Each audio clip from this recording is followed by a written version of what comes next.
everybody, I'm McAden, South Carolina's outdoor insider. I'm here on Lake Murray, just outside of Columbia, learning how to sail with the Lanier Sailing Academy. This is Instructor Brian Adams. During this 3-day course, he's going to teach me basic sailing, including tacking, jibing, and man overboard. But right now, it's time to tack. Ready to come about? Ready? Helms to lee.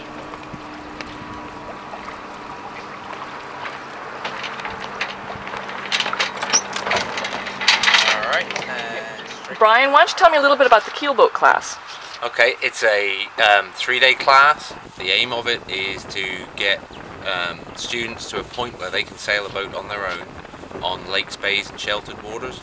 They'll learn everything from boat parts, tacking and jibing, even how to rescue a person that's fallen overboard. My aim is to get people where they're able to use the boats without me on board. And if they're comfortable to do that, they actually get a certification, is that correct? Yeah, they get an American Sailing Association certification that's recognized nationally and internationally to show that they're able to sail a boat from 20 feet to 26 feet. You have that certification, does that mean you could go out to Charleston and rent a boat?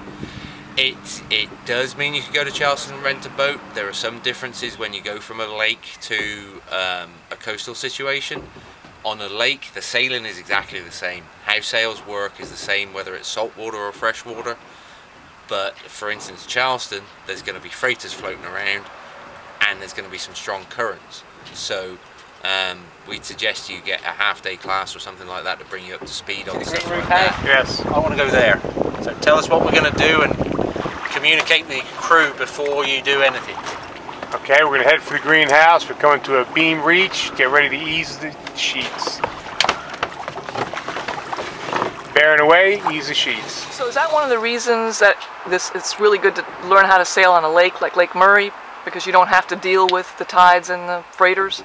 It makes it a lot less stressful. You're not looking over your shoulder all the time, and for instance, the currents in Charleston can be 4 or 5 miles an hour. Our boats may go 6 or 7 miles an hour, which means that you're going to be fighting a losing battle in some. And what kind of sailboat do you use for teaching? We use a Capri 22. It's a keel boat, so it's not going to capsize. It has a cockpit that's well over 6 or 7 feet long, so that we can fit at most 3 adult students at any one time, plus me on there.